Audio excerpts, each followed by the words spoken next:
Hello, everyone. My name is Patricia Tristan, and I am coming to you today because I want to share with you about um, some awesome interviews that I watched this week with Reverend Dr. Emily Towns and Reverend Gail Songbantam interviewing Reverend Renita Wims. And these interviews focus on call, vocation to ministry. And I just love to hear these women speak about their experiences, their beginnings, their call, their struggles, their continued struggles to be a voice and ministry through the years and through the changes in leadership. So, my first interview comment will be with the interview with Emily Towns. And I love her inquiring mind. She says that the church did not welcome her questions.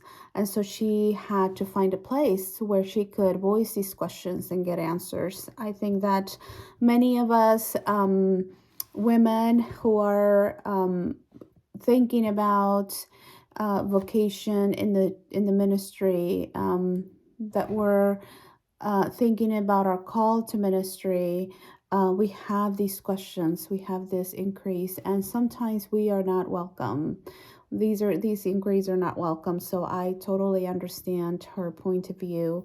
Um, she also speaks about spirituality and social witnesses that the church should be today, and she continues to work for that from her experiences of social justice and how the church has been a beacon and a light to social justices. I believe that she has a great input and insight of that. And I just also would like to reflect on what she said, what the appropriate role of the church should be. The church should be a sounding board for the congregation. It should be a place where people get information, where they can get the whole picture of what God intends and has in store for all of us and what our purpose, how we can be disciples of Christ and fulfill our call. Information about how we allow people to ask questions, how we respond to people's questions in a way that it is kind and it is loving. And even when sometimes we're not in accordance and we're not finding a middle ground, how we allow for those questions to happen and those inquiries to happen in a way that is accepting and loving. And also, she talks about the Bible as a great resource and how the Bible can shed light to us today as we continue to be that voice in our society.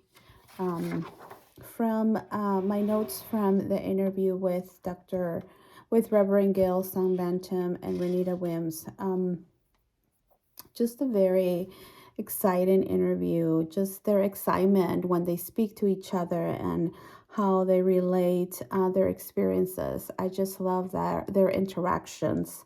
One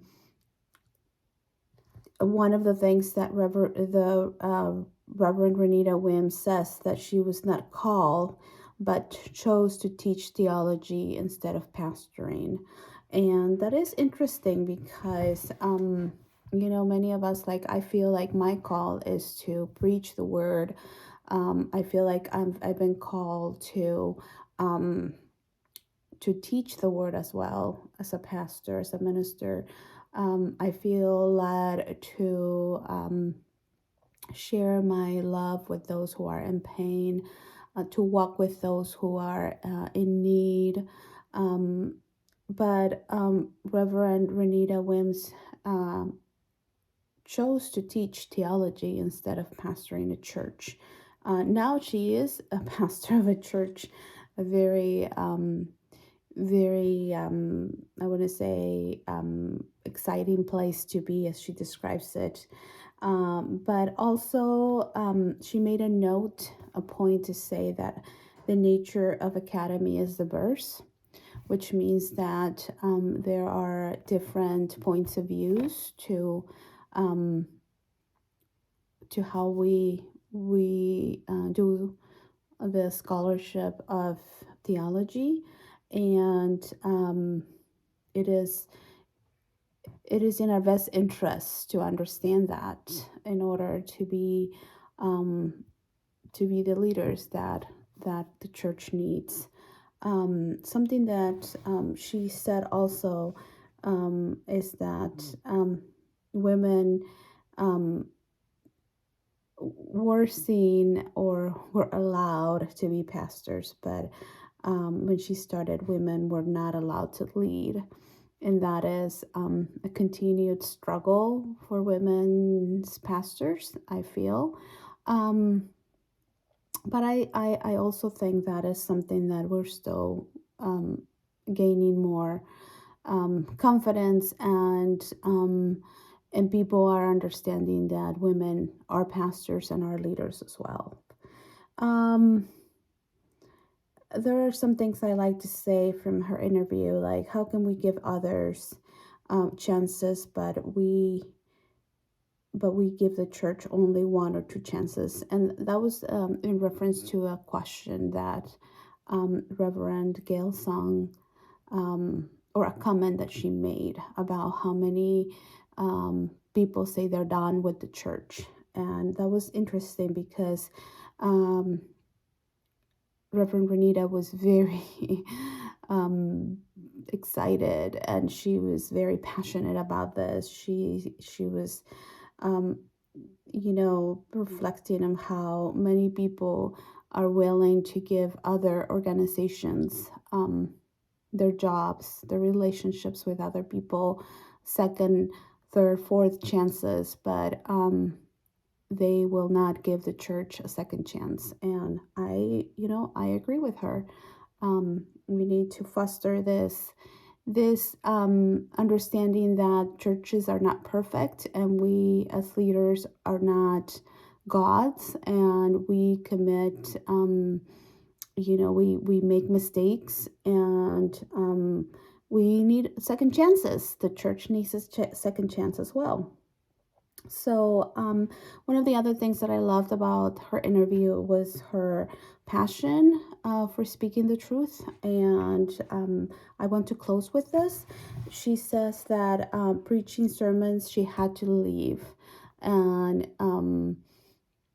that is something that I feel very close to, that when I write my sermons, I want to share with people my experiences. I want to say this. I'm telling you this because I lived this. And I want people to see that in my sermons. I want to see the real me. And how also that to end this video, I wanted to share with you that something that she said that was very profound to me. She said we should not be afraid of the messiness of life. Sort of my way of interpret what she said. It is through the messiness of life and the death of Christ that we can speak about our struggles, our humanity, and this makes for Christianity to resonate with a hurting world. And those are my words, um, trying to make sense of what she said, but it resonates with me. Um, this is contextual contradictions and messiness of faith.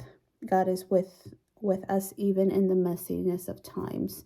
So yes, I feel that she is so right about this. I feel that every time we step up at the pulpit, we should preach from our life experiences, and these do get to the people, and people even if your sermon, like she said, is not all beautiful and feel make you feel fussy, but your attitude about the things that happen in your life and how you can relate those to the things that happen in people's lives you can come together, and you can put these experiences together, and and you can relate to each other in the suffering and the struggle. So I'm so excited about this class, and I'm so excited about getting to know more of my classmates. And this is a very wonderful time to be in ministry. Like I heard yesterday from a professor, this is a time where we have so much to share and so much to tell people about the good news of salvation. And I do not want to miss this opportunity. So thank you all, and you have a blessed day.